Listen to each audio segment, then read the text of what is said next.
కంటి అద్దాల నుండి శాశ్వత విముక్తి పొందండి. లాసిక్ సర్జరీ 14,000 మాత్రమే. వివరాలకు సంప్రదించండి. మనోజ్, నువ్వు నా బిడ్డవి. లక్ష్మీ ప్రసన్న, విష్ణువర్ధన్ బాబు, మనోజ్ కుమార్. నిన్ను ఎలా పెంచానురా నేను? అందరికంటే నిన్నే గారాభంగా పెంచానురా. నీకే ఎక్కువ ఖర్చు పెట్టి చదివించాలని ప్రయత్నం చేశానురా. నువ్వు ఏది అడిగినా నేను నీకు ఇచ్చానురా. కానీ ఈ రోజున నువ్వు చేస్తున్న పని బిడ్డల గుండెల మీద తంతారంటారే, అలా తన్నేవరా. మనసు ఆవేదనతో కింగిపోతుందిరా. నేను మీ అమ్మ ఏడ్చుకుంటున్నావురా. జర్నలిజం ఉన్నది లేనిది, లేనిది ఉన్నట్టు రాస్తున్నారా. నువ్వు నన్ను కొట్టడం ఏంట్రా? నా బిడ్డ నన్ను తాకలా.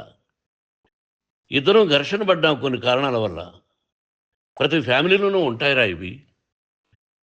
లేనివాడు ఎవరైనా ఉంటే ప్రపంచంలో ఒకరున్నారేమో, 1% ఉంటుందేమో. అటువంటి వాళ్ళ ఇంటికి వెళ్ళి కాళ్ళు గడిగి నిద్ర పూసుకోవచ్చు. భారత భాగవత రామాయణాలు చూసావు కదరా. ఏమిటిది? మీ అమ్మ ఎంత కుమిలిపోతుంది ఈ రోజున హాస్పిటల్ చేరింది. నీ వల్ల హాస్పిటల్ చేరుతాను. చూడు మనోజ్, నీకన్నీ ఇచ్చిన ఈ రోజున నువ్వు నా గుండెల మీద తనడమే కాకుండా అపకీర్తి తీసుకొచ్చావు. ఏదేదో రాశావు, ఏదేదో చెప్తున్నావు. కొంతమంది జర్నలిస్టులు ఉన్నది లేనిది, లేనిది ఉన్నట్టు రాసేవాళ్ళ తత్వం వాళ్ళకి. ఎందుకంటే టీఆర్పీ పెరగాలి. ఇది వాళ్ళ నైజం. మనం మార్చలేము. వాళ్ళందరి మీద మన కోర్టుకు వెళ్ళలేము. వక్ స్వాతంత్రం అంటారు, ప్రజాస్వామ్యం అంటారు. ప్రజాస్వామ్యంలో కూడా కొన్ని హద్దులు ఉన్నాయి. ఇది నీకు తెలుసు అనుకున్నా. ఎంత మంచి నటుడివి నువ్వు. నీ భార్య మాటలు విని తాగుడుకు అలవాటు పడిపోయావు. వింటున్నావా మనోజ్? ఎవరిని నమ్మాలో ఎవరిని నమ్మకూడదో పరిస్థితి తీసుకొచ్చావు. విద్యాలయాలు ఎంత గొప్పవిరా. మనం 25% కులమతాలకు అతీతంగా ఫ్రీ ఎడ్యుకేషన్ ఇస్తున్నాంరా. క్యాస్ట్ అనేది తీసేసాను రా 92లో ప్రాస్పెక్ట్స్లో. నువ్వు చదువుకున్నావురా. అక్కడ చదువుకున్న బిడ్డలు IAS, IPS అయ్యారా. ఎంతోమంది గొప్పవాళ్ళు అయ్యారా. నువ్వు నటుడుగా ఎంతో గొప్పవాడివి. తాగుడికి అలవాడబడి నువ్వు నీ భార్య ఇంట్లో బిహేవ్ చేస్తున్న విధానం ఆ భగవంతుడు సర్వేశ్వరుడు తెలుసు. భగవంతుడు చూస్తున్నాడు రా. నేను తప్పు చేసినా, నువ్వు తప్పు చేసినా, ఎవరు తప్పు చేసినా. ఎంత అవకాశం ఇచ్చావు మాట్లాడుకునేదానికి అందరికీ. ఇన్ని సంవత్సరాల్లో మన విద్యాలయాల్లో ఒక్క తల్లి కానీ ఒక తండ్రి కానీ ఏమైనా చెప్పారా? ఆ బిడ్డలు మన బిడ్డలు రా. మీరెంతో నాకు అక్కడ ఉన్నవాడు కూడా నా కూతుర్లు, నా కుమారులు. ఎంతమందికి ఫ్రీ ఎడ్యుకేషన్ ఇస్తున్నావు. వాడి దగ్గర ఏది ఆశించరా. నువ్వు ఎందుకు ఇలా తయారైపోయావు? ఎందుకు ఇంట్లో ఉండే పని వాళ్ళందరినీ కొడుతున్నావు? పనివాడు వాడు పని చేసుకోవడానికి మన ఇంటికి వచ్చాడు రా. ఆ పనివాడిని కొట్టడం చాలా మహాపాపంరా. నేను వేరురా. నేను దండించడం వేరురా. నేను ఎవరిని ఆ చిన్న చిన్న వాళ్ళని కొట్టి ఇచ్చేసి చేయలేదురా. సినిమా ఇండస్ట్రీలో మోహన్ బాబు కొడతాడు, తిడతాడు అంటే అది షూటింగ్లో జరిగి ఉండొచ్చేమో. కానీ ఇంట్లో ఉండి 10 సంవత్సరాల నుంచి 20 సంవత్సరాల నుంచి పనివాళ్ళు ఉన్నారు.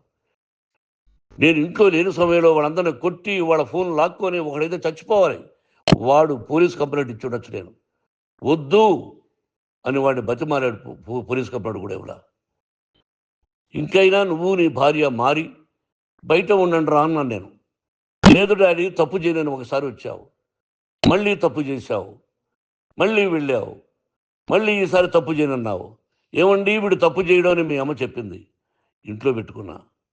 మళ్ళీ నువ్వు చేస్తున్నది, ప్రతిరోజు నువ్వు తాగుతున్న విధానం నీకే తెలుసు. ఇది ప్రజలు నమ్ముతారా లేదా అనవసరం నాకు.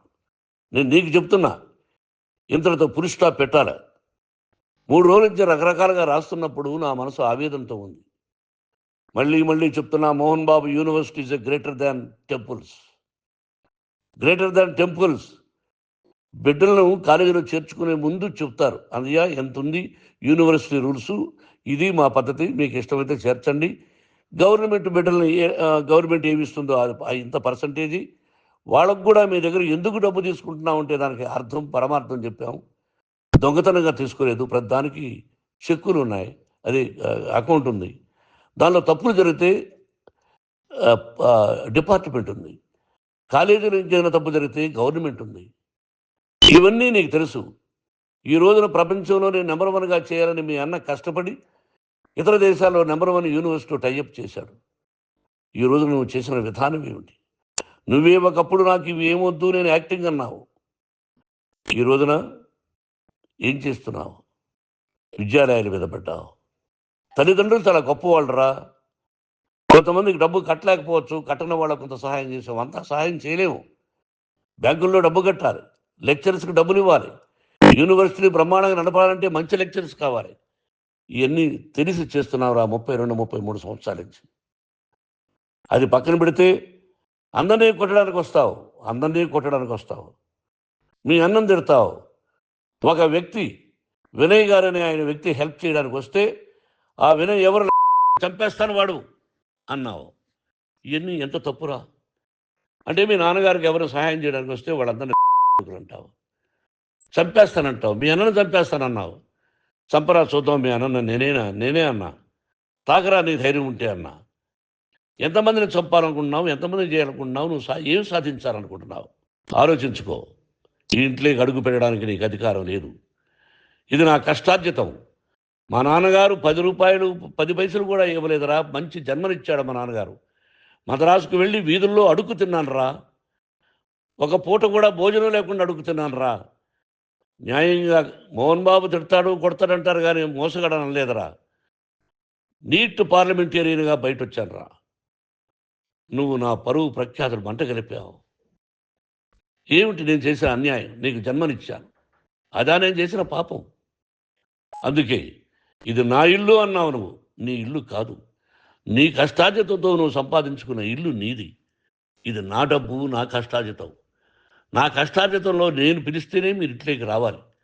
అటువంటిది పోగొట్టుకున్నావు నువ్వు. ఆస్తులు అంటావా, ముగ్గురికి సమానంగా రాయాలా లేదా అది నా ఇష్టం. ఆస్తులు ఇస్తానా, లేకపోతే గంగపాలు చేస్తానా, లేకపోతే ఎవరికైనా దానధర్మాలు చేస్తానా, అది నాకు సంబంధించిందిరా, నా కష్టార్జితం రా. మీరు చేస్తున్న విధానం గుణగణాలు కావాలరా. మందు తాగచ్చురా, ఎంత తాగాలి? నేను కూడా 1 or 2 పెగ్స్ తీసుకుంటా. ఇది తప్పు కాదు, జనానికి తెలియాలి, నా డబ్బు ఇది. తాగి ఎవరిని కొట్లా, తాగి నేను తింటున్నా, అది ప్రజలకు అక్కర్లా. నేను తప్పు చేస్తేనే ప్రజలకు కావాలా. ఇవన్నీ ఉన్నాయిరా, ఇవన్నీ తెలుసుకో. జర్నలిస్ట్ సోదరులారా, మీకు నా గతాన్ని తెలుసు, నా భవిష్యత్తు, నేను ఎక్కడి నుంచి వచ్చాను కూడా మీకు తెలుసు. ఈ రోజున మీరు రాస్తున్న విధానం, నా బిడ్డ నన్ను కొట్టాడన్నారు, ఎంత తప్పు. ఈ రోజున నా బిడ్డ మీద కోపంతో అవును చెప్పచ్చు, కాదు, వాడు నా మీద చెయ్యెత్తలేదు. నేను ఘర్షణ పడ్డాం. ఘర్షణ వేరు, కొట్టుకోవడం వేరు. గాయాలతో హాస్పిటల్కి వచ్చి కుంటుకుంటుగా నడిచాడు. మళ్ళీ ఏమని పోలీస్ స్టేషన్కి వెళ్ళి చెప్పాడు. ఎవరో 2 ఉన్నారు, వాళ్ళిద్దరూ నా మీద దాడి చేశారన్నాడు. నా ఇంట్లో పనిచేస్తున్న వ్యక్తుల గురించి పోలీస్ స్టేషన్కి వెళ్ళి చెప్పవలసిన అవసరం అతనికి లేదు, హక్కు లేదు. పోలీస్ డిపార్ట్మెంట్ కూడా తెలుసుకోవాల్సిన విషయం. నా ఇంట్లో ఉండే వర్కర్స్ మీద నేను కంప్లైంట్ ఇవ్వాలి. నువ్వు పర్మిషన్ లేకుండా నా ఇంట్లోకి నువ్వు చొరబడి ఇల్లు నాదంటూ ఇంట్లో పనిచేస్తున్న వర్కర్స్ మీద కంప్లైంట్ ఇచ్చావు. అది ఎంతవరకు పోలీసు న్యాయమో రూల్సో చూద్దాం. పోలీస్ డిపార్ట్మెంట్ ఇంటికి వచ్చింది, వాళ్ళకి రాశాను ఉత్తరం, అయ్యా నేను సీనియర్ సిటిజన్ని, నాకు రక్షణ లేకుండా ఉంది, నా బిడ్డ వల్ల నా ఇంట్లో నుంచి నా బిడ్డను పంపించేసి ఇది నా ఇల్లని. వాళ్ళు నాకు సమాధానం ఇవ్వలేదు. ఇవ్వకపోగా ఎవరిని పట్టించుకోలేదు. ఇప్పుడు పోలీసు వాళ్ళు వచ్చి ఏమండి రూల్స్ ప్రకారం నా బిడ్డ ఇంటికి రాకూడదంటే మాకు హయ్యర్ అథారిటీ వాడు ఫోన్ చేశారు, మీరు ఎవరిని స్టాప్ చేయొద్దండి, బయట నుంచి ఎవరైనా వస్తే వాళ్ళని స్టాప్ చేయండి అన్నారు. 2 రోజుల నుంచి 10 మంది 20 మంది వస్తున్నారు. వాళ్ళు అలా చూస్తూ నిలబడ్డారు, వాళ్ళు ఫోటోలు తీసుకున్నారు, వాళ్ళ మీద మళ్ళీ వదిలేస్తున్నారు. ఎవరిని నిందించాలి? But I give respect to the police department. వాళ్ళకి ఏ అధికారి ఫోన్ చేశాడో, ఆ అధికారికి ఏ పొలిటీషియన్ చేశాడో అది వాళ్ళకే వదిలేస్తున్నా. కాబట్టి వాళ్ళు పోలీస్ కంప్లైంట్ ఇచ్చినా కూడా మేము సంబంధం లేదని అంటున్నారు కాబట్టి నేను నా బిడ్డను నిన్ను నాపు చేస్తున్నా. నువ్వు ఇంట్లోకి వచ్చే అధికారం నీకు లేదు. నువ్వు వచ్చి నీ బిడ్డను తీసుకెళ్ళు. సంతోషం, నువ్వు రాలేదు, నీ బిడ్డను జాగ్రత్తగానే చూసుకుంటావు. Take care your daughter, that's all. మీ అమ్మ హాస్పిటల్లో అడ్మిట్ అయింది. రేపో ఎల్లుండో మీ అమ్మను పిలిపించి బాగైన తర్వాత ఇదిగో నువ్వు నీ కొడుకు బిడ్డను తీసుకెళ్ళి వాడికి అప్పచెప్పని చెప్తాను పోలీసు వాళ్ళ ఆధ్వర్యంలో. ఇది 100% జర్నలిస్టు సోదరులారా, పులి స్టాప్ పెట్టండి. మీకు కుటుంబాలు ఉన్నాయి, మీ యజమానులకు కుటుంబాలు ఉన్నాయి. మీ కుటుంబాల విషయాలు, మీ యజమానుల కుటుంబాల విషయాలు మేము ఎవరు జోక్యం కలుగు చేసుకోరా. మేము నటీనటులం. మాది తప్పుంటే నటుడుగా నన్ను ఫెయిల్యూర్ అని రాయండి, నా నటన బాగలేకపోతే రాయండి. బట్ ఇంటి లోపల సందులో నుంచి చూస్తూ తప్పు చేస్తున్నామని ఉన్నది లేనిది ఉన్నట్టు రాయకండి. మీకు నా హృదయపూర్వక నమస్కారాలు. ఇన్ని రోజులు హృదయపూర్వకంగా ఎంకరేజ్మెంట్ చేశారు. ఆ ఎంకరేజ్మెంట్కు నమస్కారం చేసుకుంటూ I love you all. I love you police department. మీరు న్యాయంగా ధర్మంగా నడుచుకోండి, ఎవరికి తొత్తుల్లాగా ఉండొద్దండి అని మనవి చేసుకుంటూ నేను సెలవు తీసుకుంటాను. Thank you very much for all the journalist. ఇక్కడ పులి స్టాప్ పెట్టండి.